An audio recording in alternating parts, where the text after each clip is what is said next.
हमें सौभाग्य मिला है। हम राष्ट्रीय पार्टी कहते हैं। आज कोई पार्टी राष्ट्रीय पार्टी नहीं रह गई है। कांग्रेस पार्टी भी, मैंने कल भी कहा था, मैं आज भी कहता हूं, न तो ये इंडियन रह गई है, न ही ये नेशनल रह गई है, और यह अब सिर्फ भाई बहन की पार्टी रह करके सीमित हो गई है। सिकुड़ गई है। कोई विचार से लेना देना नहीं है। जो लोग नारे लगाते हो, अफजल हम शर्मिंदा हैं, तेरे खातिर जिंदा हैं, ऐसे लोगों को टुकड़े टुकड़े गैंग को शाबाशी देने के लिए राहुल गांधी जेएनयू चले जाते हो, तो ऐसे वैचारिक पृष्ठभूमि के लोगों को क्या कहा जा सकता है। इसलिए ये कोई राष्ट्रीय पार्टी नहीं है। अब सभी पार्टियां परिवार की पार्टियां बन गई हैं।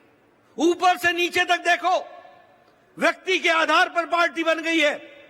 ये आप लोगों को ही सौभाग्य मिलता है। जो विचारों से जुड़ी हुई पार्टी है तो वो भारतीय जनता पार्टी है। इस बात का आपको मौका मिलता है। मित्रों, हमने कई विफलताएं देखी, लेकिन हम डिगे नहीं। इमरजेंसी लगी 77 में, 75 में 1,30,000 लोग मीसा और डीआईआर में बंद हुए। सबसे ज्यादा लोग, 70,000 से ज्यादा लोग भारतीय जनसंघ के थे, हमारी विचारधारा थे, जिन्होंने 2 साल 22 महीने उन्होंने जेल में काटे, लेकिन इमरजेंसी के लिए विचारों पर लड़ते रहे और इमरजेंसी के विरोध में लड़े। इस बात को भी हमको ध्यान में रखना चाहिए। इसलिए मित्रों, मुझे ये खुशी है कि आप सब लोग एक काडर से जुड़े हुए पार्टी हैं। और चुनाव के नतीजे देखें तो अगर हमने बिहार में सफलता हासिल की, अगर हमने उत्तर प्रदेश में दोबारा सरकार बनाई, अगर हमने मणिपुर में, नॉर्थ ईस्ट में दोबारा सरकार बनाई और विशुद्ध भारतीय जनता पार्टी की सरकार बनाई, अगर हमने उत्तराखंड में दोबारा सरकार बनाई, तो गोवा में हमने हैट्रिक बना लिया, तीसरी बार भी बीजेपी की सरकार बना डाली। हमने उत्तर प्रदेश, उत्तराखंड, मणिपुर, सभी जगह सरकारें बनाई हैं।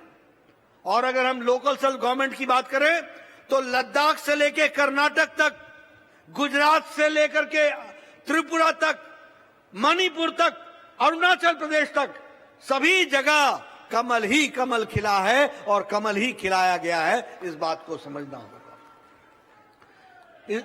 इसलिए मेरे मित्रों, मैं ये कहना चाहता हूं कि हम परिवार से लड़ने वाली पार्टी है।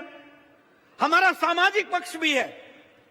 कोरोना में ये भारतीय जनता पार्टी के लाखों कार्यकर्ता थे, जिन्होंने अपनी जान की परवाह बगैर किए हुए लाखों लोगों के लिए सेवा ही संगठन के नाम पर लग गए। और आप लोगों को मैं इसके लिए साधुवाद देता हूं, बधाई देता हूं कि आप सब लोग इस काम में जुटे।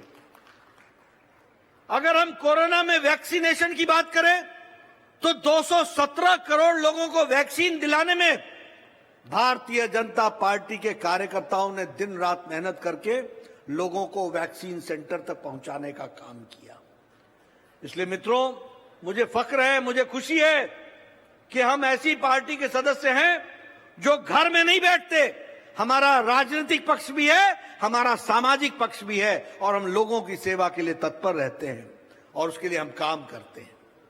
मित्रों, एक बात और मैं कहना चाहूंगा, और वो मैं ये कहना चाहूंगा कि हमारी पार्टी गांव, गरीब, वंचित, पीड़ित, शोषित, दलित, महिला, युवा, इनके लिए दिन रात काम करने वाली पार्टी है। और इसीलिए मैं चाहूंगा कि जब महिला मोर्चा अपनी योजनाओं की चर्चा करती है तो महिलाओं को बताना चाहिए कि सौभाग्य योजना से महिला और बच्चों के लिए कितना बड़ा जीवन में सशक्तिकरण हुआ है, ताकत मिली है, उनको बताना चाहिए। स्वच्छता अभियान में अगर 11 करोड़ लोगों को इज्जत घर दिया जाता है तो इससे बड़ा महिला सम्मान मोदी जी के द्वारा और कुछ नहीं हो सकता। जब 11 करोड़ बहनों को अपने दैनिक नित्य कर्म के लिए इज्जत घर मिल जाए, इससे बड़ा सम्मान कोई नहीं हो सकता।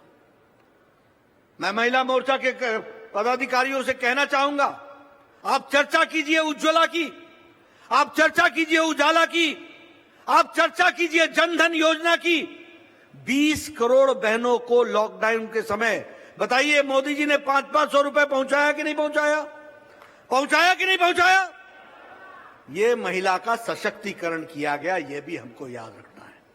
मित्रों, अगर मैं युवाओं की बात करूं तो प्रधानमंत्री कौशल विकास योजना, लाखों के हिसाब से लोगों को कौशल के लिए योजना के तहत उनको कौशल विकास किया जा रहा है, उनको सर्टिफिकेट दिया जा रहा है, उनको सर्टिफाई किया जा रहा है।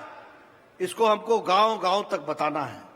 मुद्रा योजना, स्टार्टअप, आज दुनिया में स्टार्टअप में भारत आगे बढ़ चला है, इसको भी हमको युवाओं को बताना है। SC/ST के लिए स्कॉलरशिप को शुरू करना और स्कॉलरशिप के साथ साथ विद्यालयों को खड़ा करना, ट्राइबल भाइयों के लिए विद्यालय खड़े करना, SC भाइयों के लिए हॉस्टल्स की व्यवस्था करना, उनके स्कॉलरशिप की व्यवस्था करना, इसके लिए प्रधानमंत्री मोदी जी ने विशेष योजनाएं बनाई।